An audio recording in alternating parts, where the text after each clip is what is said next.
So my brother and I don't agree on a lot of things, and that's mostly because our relationship is based on a foundation of mutual antipathy and resentment, and is characterized by a lot of open hostility and petty squabbling. So when I say to you that my brother and I don't agree on things, what I mean in my 13-year-old's heart is, God, my brother's such a jackass, guys.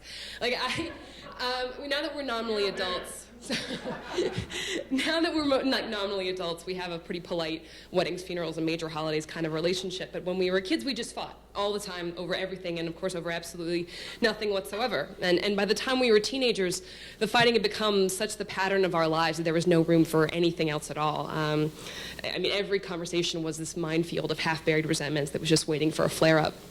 And I think if you're like me and you have a difficult relationship with a sibling, then you will know what it is to be consumed with rage because your brother just ate all of the Cinnamon Toast Crunch, right? And you're not mad because he ate all the Cinnamon Toast Crunch and then put the box back in the cupboard like that's where it fucking goes. You're mad because of all the other times he's ever done that. And you're also mad because you know he's just gonna look at you with that face and he's gonna say something like, well, maybe if you got up before 2 p.m. there'd been some left.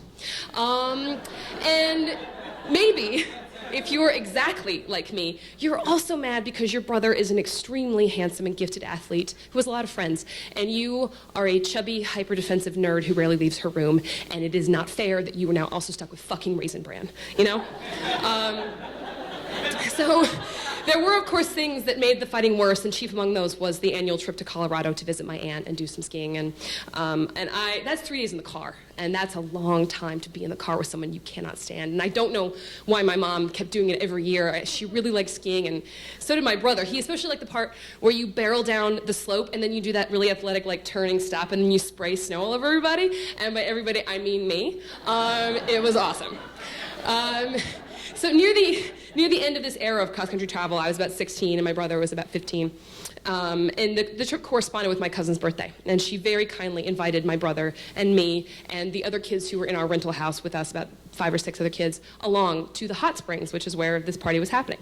And we were pretty excited because there were no adults coming and somebody had snagged a bottle of peach schnapps. So clearly this party was gonna get crazy, guys, okay?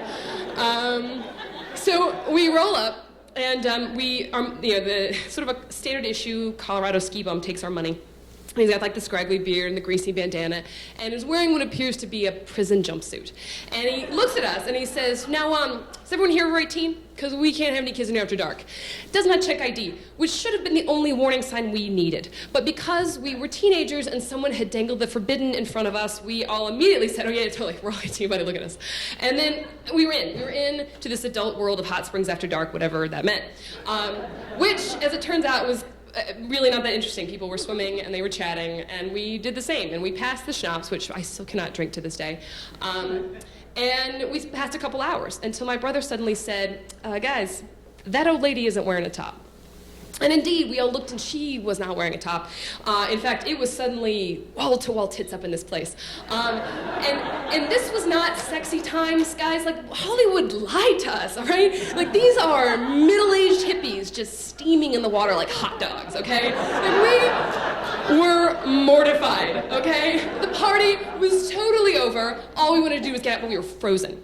Until my brother grabs my arm in this like vice grip and he points, and we see the ski bum who took our money come up to the edge of the water and unzip the jumpsuit, and down it comes, and bam, like just like that, my brother is dragging me out of that water like there are sharks in it. And we are running for the parking lot, right? We throw ourselves in the car and we peel out, okay? It's high drama.